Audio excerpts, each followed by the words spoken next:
আসসালামু আলাইকুম। দুইটা বিগ ট্রান্সফার আপডেট।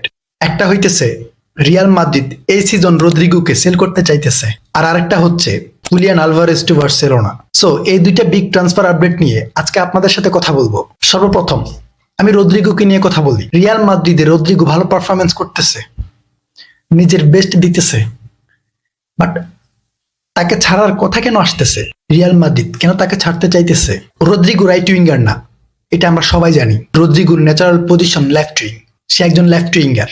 রিয়াল মাদ্রিদে যেহেতু ভিনিসিয়াস জুনিয়র লেফট উইঙ্গে খেলতেছে, ভিনিসিয়াস জুনিয়র বিশ্বের সেরা লেফট উইঙ্গার, সেই হিসাবে কার্লো অ্যানচেলত্তি এখানে চিন্তা করছে আমি রদ্রিগোকে বেঞ্চ করব না, আমি রদ্রিগোকে রাইট উইঙ্গে খেলাই। এরপর এই দুজন কিন্তু কন্টিনিউ করতেছিল, লেফট উইঙ্গে ভিনিসিয়াস জুনিয়র আর রাইট উইঙ্গে রদ্রিগো। এদেরকে নিয়ে কিন্তু কার্লো অ্যানচেলত্তি চ্যাম্পিয়ন্স লিগ, লা লিগা, সুপার কোপা সবকিছুই জিতছে।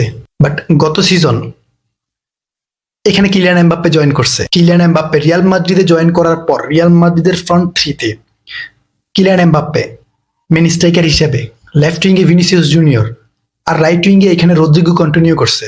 বাট কিলিয়ান এমবাপ্পে জয়েন করার পর এখানে অনেক ঝামেলা হয়ে গেছে। আপনারা লক্ষ্য করছেন কিনা জানি না, রিয়াল মাদ্রিদ কিলিয়ান এমবাপ্পেকে স্ট্রাইকার হিসেবে সাইন করাইছে, বাট ম্যাচে নামার পর কিলিয়ান এমবাপ্পে তার পজিশনে থাকে না। তার যে নাম্বার 9 পজিশন, ওইখানে সে স্টে করে না, সে লেফট উইঙ্গে যায়, ভিনিসিয়াস জুনিয়রকে ডিস্টার্ব করে, রাইট উইঙ্গে যায়, ওইখানে রদ্রিগোকে ডিস্টার্ব করে। আমার কথা হচ্ছে কিলিয়ান এমবাপ্পে জয়েন করার পর ভিনিসিয়াস লেফট উইঙ্গে তার প্রপার গেম দিতে পারতেছে না, রাইট উইঙ্গে রদ্রিগো তার প্রপার গেম দিতে পারতেছে না।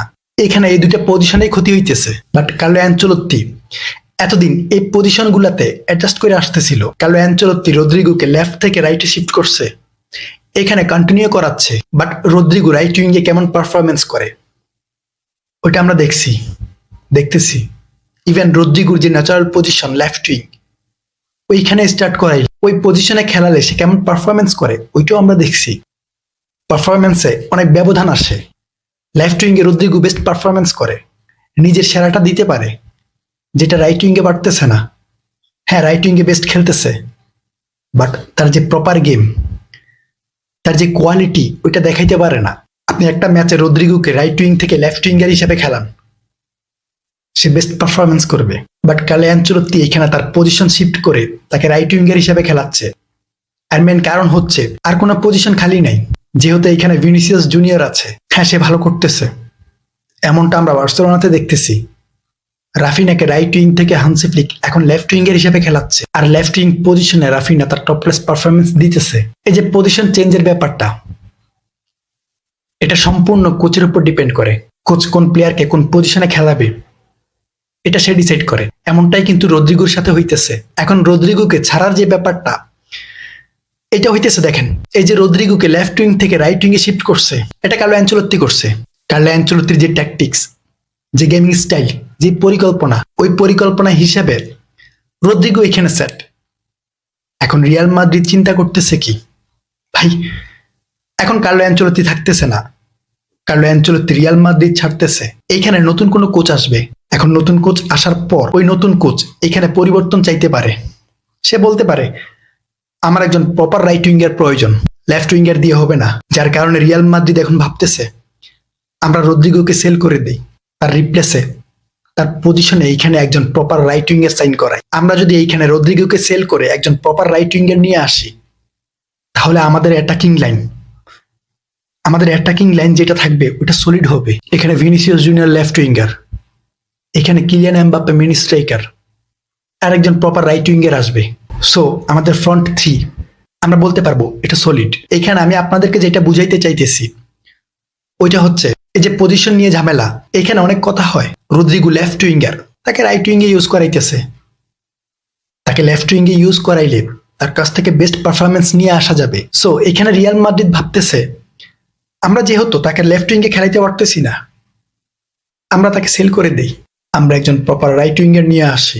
ভাই এটা আমার মনে হইতেছে রিয়াল মাদ্রিদের থিঙ্কিং অন্যরকম হইতে পারে। প্যারেজের মাথায়, রিয়াল মাদ্রিদ ম্যানেজমেন্টের মাথায় কি আছে ওইটা আমি জানি না, বাট রিয়াল মাদ্রিদ থেকে ডিসিশন নেওয়া হয়েছে যদি বিগ অ্যামাউন্ট পায় তাহলে এই সিজন তারা রদ্রিগোকে সেল করে দিবে। এখন রিয়াল মাদ্রিদ ছাড়ার পর রদ্রিগো কোন ক্লাবে যাবে ওটা কিন্তু আমরা জানি না। হ্যাঁ, আগে অনেক ক্লাব ইন্টারেস্টেড ছিল, এখানে আর্সেনাল ছিল, ম্যানচেস্টার সিটি ছিল, বাট রাইট নাও কারা সাইন করাবে ওইটা আমরা জানি না। জাস্ট কথা হইতেছে রদ্রিগো ক্লাব ছাড়তে পারে, রিয়াল মাদ্রিদ তাকে সেল করতে পারে। যদি এমন কিছু হয় তাহলে অবশ্যই বড় বড় ক্লাবগুলো আসবে। ভাই রদ্রিগো কোয়ালিটিফুল প্লেয়ার, তাকে আপনি যে কোনো পজিশনে ইউজ করাইতে পারবেন, তার ওই কোয়ালিটি আছে।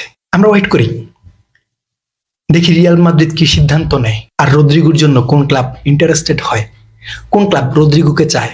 এরপর উলিয়ান আলভারেজ। ভাই উলিয়ান আলভারেজ এমন একজন নাম্বার 9, এমন একজন স্ট্রাইকার, একজন নাম্বার 9-এর মধ্যে যে কোয়ালিটি থাকার প্রয়োজন, যা যা থাকার প্রয়োজন সবকিছু আছে, বাট কোনো লাভ হয় নাই। সে যখন ম্যানচেস্টার সিটিতে ছিল তখন তাকে গেম টাইম দেওয়া হয় নাই, 10 মিনিট 15 মিনিট। হ্যাঁ, তাকে খেলানো হতো অ্যাটাকিং মিডে অথবা উইঙ্গে খেলানো হতো, বিকজ ওইখানে আর্লিং হালান্ড ছিল।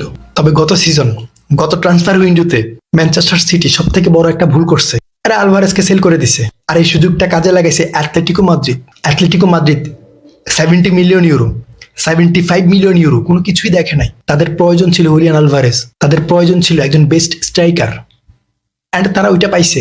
আমরা অনেক প্লেয়ারকে নিয়ে কথা বলি, স্কোর করতেছে, অ্যাসিস্ট করতেছে, কোয়ালিটিফুল গেম দিতেছে, বাট আমরা কয়জন হুলিয়ান আলভারেজকে নিয়ে কথা বলি? খুব কম লোক আছে যারা আলভারেজকে নিয়ে কথা বলে। ভাই এই সিজন লা লিগায় 33 ম্যাচে 15টা গোল, 2টা অ্যাসিস্ট করছে। ইউএফএ চ্যাম্পিয়ন্স লিগে 10 ম্যাচে 7 গোল 1 অ্যাসিস্ট। এরপর Copa del রেতে 5 goal 2 assist.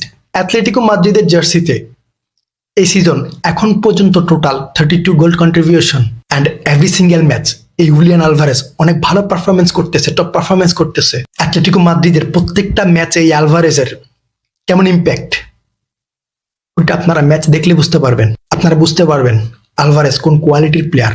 But এখন স্টোরি হচ্ছে বার্সেলোনার একজন স্ট্রাইকার প্রয়োজন।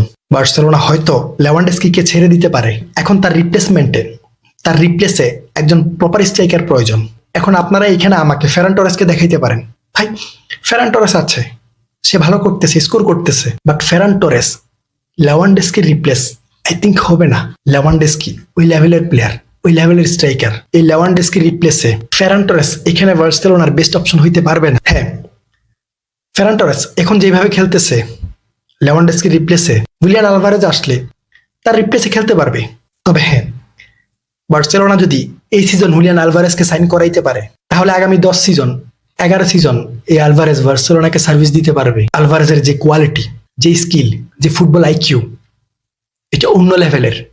এটা শুধুমাত্র অ্যাথলেটিকো মাদ্রিদের জন্য না, আর্জেন্টিনার জার্সিতে আলভারেজ বেস্ট পারফরমেন্স করে। বলতে পারেন এখন মেইন প্লেয়ার লিওনেল মেসি যখন থাকবে না তখন এই টিমকে আলভারেজ লিড করবে। এরপর বার্সেলোনায় এখানে হান্সি ফ্লিক রাইট নাও, তার কাছে যে স্কোয়াড আছে, তার কাছে যে মিড আছে, যে উইঙ্গাররা আছে, তাদের সাথে যদি হুলিয়ান আলভারেজ কম্বিনেশন মেক করতে পারে তাহলে বার্সেলোনা এই সিজন কেমন পারফরমেন্স করতেছে তার থেকে অনেক বেটার পারফরমেন্স করবে। বার্সেলোনার অ্যাটাকিং লাইন অনেক শক্তিশালী হবে। বাট এইখানে মেইন প্রবলেম হইতে পারে অ্যাথলেটিকো মাদ্রিদ, আলভারেজের রিলিজ ক্লোজ।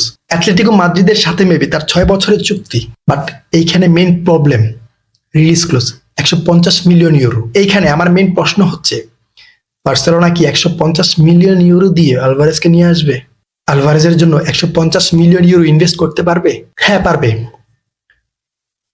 যার জন্য বার্সেলোনাকে প্লেয়ার সেল করতে হবে, 150 মিলিয়ন ইউরো অ্যারেঞ্জ করতে হবে।